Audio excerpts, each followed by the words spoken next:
ध्वनिर्वर्णापदं वाक्यमित्यास्पदचतुष्टयम् यस्याः सूक्ष्मादिभेदे वाग्देवीं तामुपास्महे।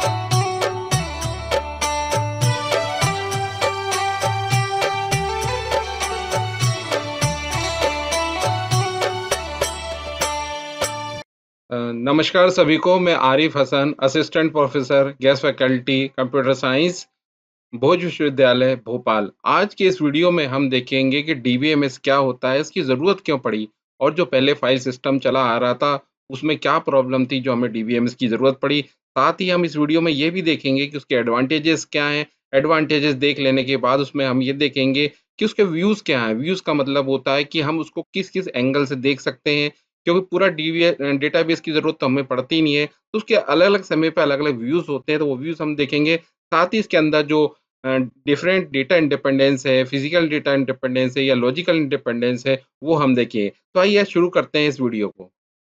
तो आज की इस वीडियो में हम देखेंगे कि डेटाबेस मैनेजमेंट सिस्टम क्या है। तो सबसे पहले आइए हम समझते हैं कि डेटा क्या होता है।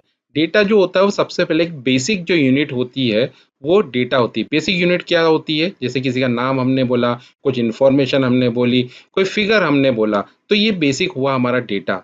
अब डेटा बेस क्या होता है? डेटा बेस का मतलब होता है जैसे नाम है, अब 2-3 एक नाम है तो डेटा हो जाएगा, लेकिन जब एक से ज़्यादा नाम होंगे, जैसे 2 नाम हुए, 3 नाम हुए, 4 नाम हुए या कितने भी नाम हुए, तो वो क्या होगा? हमारा डेटाबेस हो जाएगा। जैसे नाम और सैलरी हुआ, तो ये 2 अलग-अलग हमारा डेटा हुआ, लेकिन नाम और सैलरी के जब एक से ज़्यादा रिकॉर्ड हो जाएँगे, तो हमारा डेटाबेस हो जाएगा। तो यहाँ पर हमने ये समझा कि डेटा क्या होता है और डेटाबेस क्या होता है। अब हम ये देखते हैं कि डेटाबेस मैनेजमेंट क्या होता है।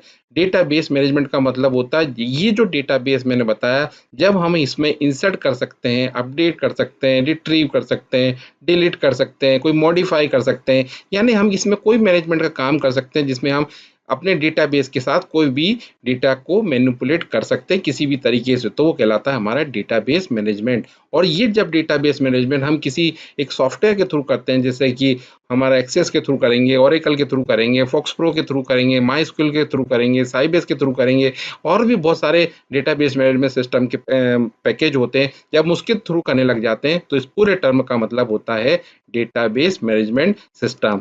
अब ये डेटाबेस मैनेजमेंट सिस्टम में सिर्फ यही नहीं होता कि आप उसमें इंसर्ट कर दें, डिलीट कर दें, अपडेट कर दें, मॉडिफाई कर दें, यही नहीं होता है। इसके साथ-साथ आप उसके अंदर डेटा एक्सेस के साथ-साथ आप उसमें डेटा इंटीग्रिटी भी कर सकते हैं, आप मैनेज करेंसी कर सकते हैं। अगर कोई डेटाबेस हमारा डिस्ट्रॉय हो गया, डिलीट हो गया, तो हम उसको रिकवरी भी कर सकते हैं, फेल्योर से बाहर निकल सकते हैं, उसकी रिस्टोरिंग कर सकते हैं, उसका बैकअप कर सकते हैं, उसका मेंटेन कर सकते हैं। वो हर चीज़ कर सकते हैं जिससे कि हमको अपनी इन्फॉर्मेशन आज, कल या परसों भी मिल सके। तो ये सब हम जो कर सकते हैं डेटाबेस मैनेजमेंट के थ्रू कर सकते हैं। तो यहाँ तक हमने देखा कि डेटाबेस मैनेजमेंट सिस्टम क्या होता है। तो अब यहाँ पर हम देखते हैं कि जब हमारे पास डेटाबेस मैनेजमेंट सिस्टम अभी आया, तो पहले से जो मौजूद फाइल सिस्टम था जिसमें कि हम बोलते थे वर्ड है, एक्सेल है, पावर पॉइंट है या और भी बहुत सारे फाइल सिस्टम थे, तो क्या वो सफिशिएंट नहीं थे? क्या वो फाइल सिस्टम की जब ऑलरेडी मौजूद थे, नोटपैड था, वर्डपैड था, तो हमको भी डेटाबेस मैनेजमेंट की ज़रूरत ही क्या पड़ी? तो सबसे पहले जैसा कि अभी हमने देखा, इसमें एक्सेसिंग डेटा है। मैंने जो कोई वर्ड की एक फ़ाइल खोली, लेकिन अगर मैंने कहा कि वर्ड की एक फ़ाइल की एक लाइन को किसी भी एक पर्टिकुलर व्यक्ति को ही एक्सेस करना है, तो ये हमारे वर्ड, एक्सेल, पावर पॉइंट या किसी भी फाइल सिस्टम में पॉसिबल नहीं होगा।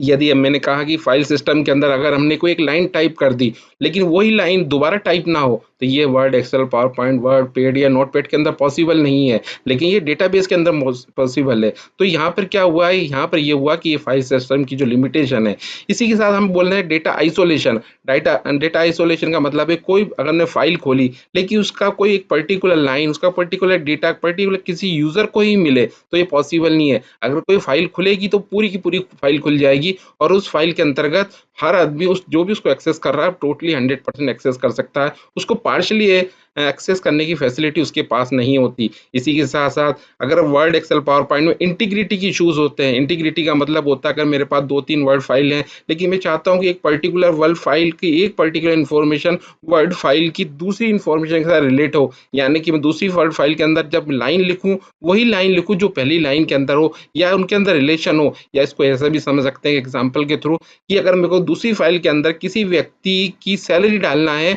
और वो व्यक्ति पहले फाइल के अंदर उसका नाम ही हो, तो ये भी हम वर्ड, एक्सेल, पावर पॉइंट के अंतर्गत नहीं कर सकते, जो कि डेटाबेस के अंदर कर सकते हैं। तो ये भी एक उसकी लिमिटेशन है फाइल सिस्टम की। और इसके साथ एक कॉनकरेंट एक्सेस। कॉनकरेंट एक्सेस का मतलब है कि जब मैंने एक फाइल खोली और मैं चाहता हूँ 10, 15, 20, 25 लोग, कोई दिल्ली में बैठा है, कोई बम्बई में बैठा है, कहीं भी बैठा है या दुनिया के किसी भी कोने में बैठा है, वो पर्टिकुलर एक फाइल को दुनिया के किसी भी कोने में एक से ज़्यादा लोग भी एक्सेस कर सकें, तो ये भी हमारे फाइल सिस्टम के अंदर पॉसिबल नहीं है। तो ये हमने जो अभी देखा वो थी लिमिटेशन ऑफ फाइल सिस्टम। लेकिन जब हम डेटाबेस के अंतर्गत आते हैं, तो जैसा कि हमने बात करी, ये सारी जो दिक्कतें, ये सारी लिमिटेशन ऑफ फाइल सिस्टम ये रिमूव हो जाती हैं और इन सब में हम डेटाबेस को उतनी ही आसानी एफिशिएंटली कर सकते हैं। तो ये हमारा जो एडवांटेज ऑफ डीबीएम से अप्रोच है वो क्या है?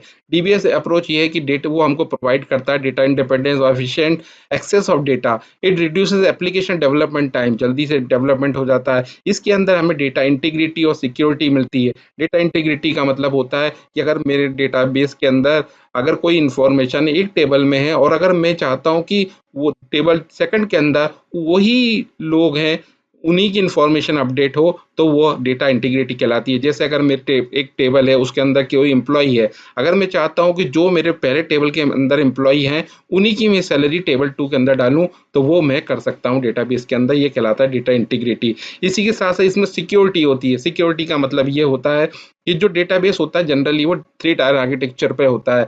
जैसे आपने रेलवे स्टेशन पे देखा होगा, जैसे आपने एटीएम पे देखा होगा कि एक लेवल होता है, यूज़र लेवल होता है कि जहाँ पे अपन पैसे निकाल सकते हैं। एक लेवल होता है जहाँ पे कोई प्रोग्रामर लोग अपने काम करते हैं और एक लेवल होता है आर्किटेक्चर लेवल होता है। तो किसी भी डेटाबेस के अंदर 3 लेवल होते हैं, लेकिन ऐसे वर्ड, एक्सेल, पावर पॉइंट में नहीं होता। फाइल अगर किसी के लिए भी खुलेगी तो चाहे वो यूज़र हो, चाहे प्रोग्रामर हो, चाहे आर्किटेक्ट हो, तीनों के लिए वो एक जैसी ही खुलेगी। लेकिन डेटाबेस में हम सिक्योरिटी दे सकते हैं, हम शेयर दे सकते हैं, हम बता सकते हैं कि कौन लॉगिन दे सकते हैं, पासवर्ड दे सकते हैं और कितना-कितना पार्शियल उसमें हम एडवांटेजेस हम कर सकते हैं, कैसे हम सिक्योरिटी दे सकते हैं। तो सारी सिक्योरिटी फीचर्स जो होते हैं वो इसके अंदर मौजूद होते हैं। इसी के साथ इसमें डेटा एडमिनिस्ट्रेशन करना भी आसान होता है, डेटा मैनेजमेंट करना भी आसान होता है। इसके अलावा अगर कोई डेटा मान लीजिए आपका डिस्ट्रॉय हो जाता है, खराब हो जाता है, उस डेटा को भी आप क्रैश होने के बावजूद भी, हार्ड डिस्क के खराब होने के बाद भी वहाँ से आप उसको रिकवर कर सकते हैं।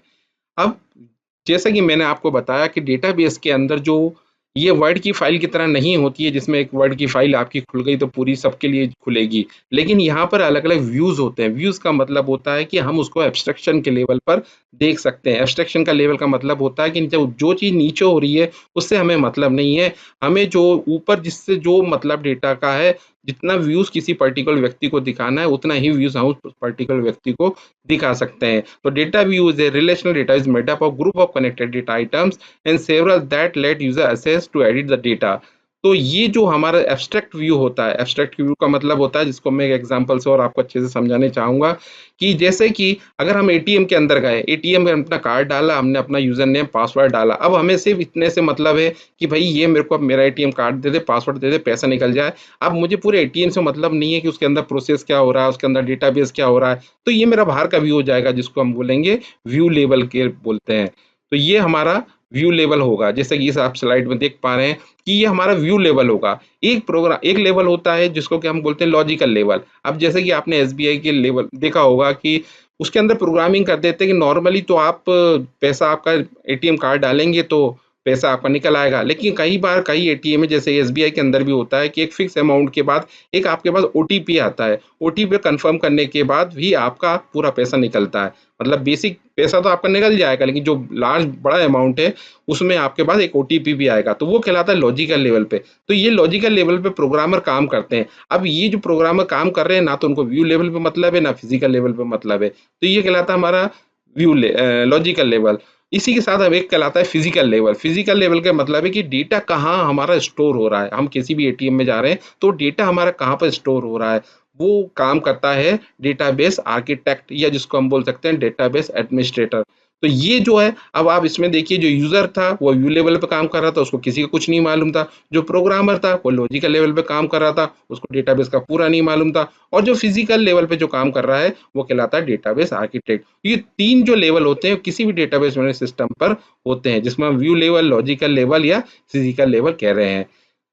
अब इसमें हम देखते हैं कि डेटा इंडिपेंडेंस क्या होता है। जैसे मैंने आपको बताया कि 3 लेवल होते हैं, व्यू लेवल होता है, लॉजिकल लेवल होता है, फिजिकल लेवल होता है। अब डेटा में इसका ये मतलब होता है कि डेटा इंडिपेंडेंस कि जो हम नीचे चेंज करें, जैसे अगर मैं कोई फिजिकल लेवल में चेंजेस करूं और लॉजिकल लेवल पे उसमें कोई चेंजेस ना आए, जैसे अगर मैं कोई स्कीमा चेंज कर दूं, सभी स्कीमा चेंज कर दूं, मेरा डाटा किसी पर्टिकुलर सेक्टर में उठा के मैं कहीं और रख दूं, तो उसके लॉजिकल लेवल पे या उसकी फंक्शनिंग पे कोई असर नहीं पड़ना चाहिए।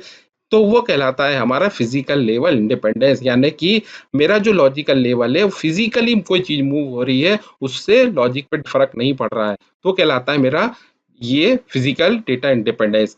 इसी के बाद अगर मैंने लॉजिक में कोई चेंज किया, जैसे अगर कोई प्रोग्रामर ने कोई लॉजिक में चेंज कर दिया, प्रोग्रामिंग में चेंज कर दिया, तो उसके व्यू लेवल पे कोई फर्क नहीं पड़ रहा है, तो वो कहलाता है लॉजिकल लेवल इंडिपेंडेंस। यानी कि अगर हम बोले कि डेटा इंडिपेंडेंस क्या है, मतलब उसके जो नीचे का लेवल पे अगर हम चेंज करें तो उसके ऊपर के लेवल पे कोई फर्क नहीं पड़ेगा, तो वो कहलाता है डेटा इंडिपेंडेंस।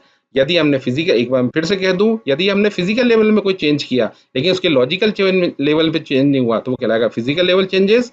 इसी तरीके से अगर मैंने लॉजिकल लेवल पे जो कोई चेंज किया और उसके व्यू लेवल पे कोई चेंज नहीं किया, तो ये मेरा कहलाएगा लॉजिकल लेवल चेंजेस। यहीं पर हमने इसको बात को लिखा है कि फिजिकल इंडिपेंडेंस जो होता है वो क्या होता है और लॉजिकल इंडिपेंडेंस यहाँ पर क्या होता है। इसको आप अच्छे समझ गए होंगे। बिल्कुल ही आसान भाषा में मैंने आपको समझाया है, जो अगर आप समझ जाते हैं तो बिना किसी समझे आप अपने मन से भी लिख सकते हैं। देखिए, मैं कंप्यूटर में एक बात ये जनरली बोलना चाहूँगा कि कंप्यूटर में कोई नोट्स की ऐसी ज़रूरत नहीं होती है कि आप पर्टिकुलर लैंग्वेज में, पर्टिकुलर फ्लो में या पर्टिकुलर तरीके से ही लिखें।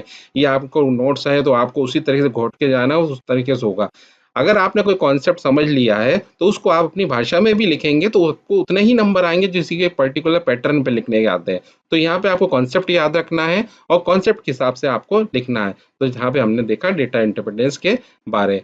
तो इस वीडियो में अभी हाल हमने देखा कि डीबीएमएस क्या होता है, डेटा बेस क्या होता है, मैनेजमेंट क्या होता है और सिस्टम क्या होता है, यानी कि डीबीएमएस क्या होता है, उसका फुल फॉर्म क्या होता है, उसका एक-एक का मतलब समझा। साथ ही हमने ये देखा कि उसके एडवांटेजेस क्या होते हैं और फाइल सिस्टम जो पहले का था, उसके अंदर क्या प्रॉब्लम थे।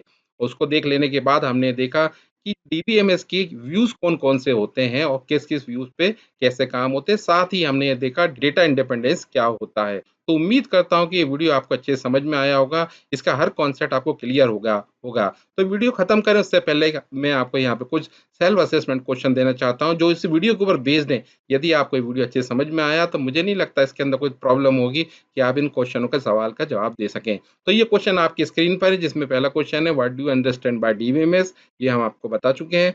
How file management system different from DBMS? ये भी हमने आपको बताया कि जो पहले का फाइल सिस्टम था वो डीबीएमएस से किस तरीके से अलग था। फिर हमने आपको बताया कि एडवांटेजेस क्या हैं डीबीएमएस के, साथ ही हमने आपको ये भी बताया कि उसके व्यूज़ क्या हैं। तो फोर्थ क्वेश्चन में आपको व्यूज़ बताना है और फिफ्थ क्वेश्चन में आपको बताना है फिजिकल और लॉजिकल डेटा इंडिपेंडेंस। इतना कर लेने के बाद आपका कोई भी क्वेश्चन पेपर हो, किसी भी एग्जाम हो, कॉम्पिटिटिव एग्जाम हो, डिग्री हो, यूजी हो, पीजी हो, डिप्लोमा हो, किसी भी लेवल पर हो, इनमें से कुछ ना कुछ क्वेश्चन आपको एग्जाम में आएँगे ही। तो इस वीडियो में आपने इससे जुड़े हुए सारे कॉन्सेप्ट समझ लिए, तो किसी और वीडियो में इसके आगे की कॉन्सेप्ट समझेंगे। तब तक के लिए धन्यवाद और नमस्कार।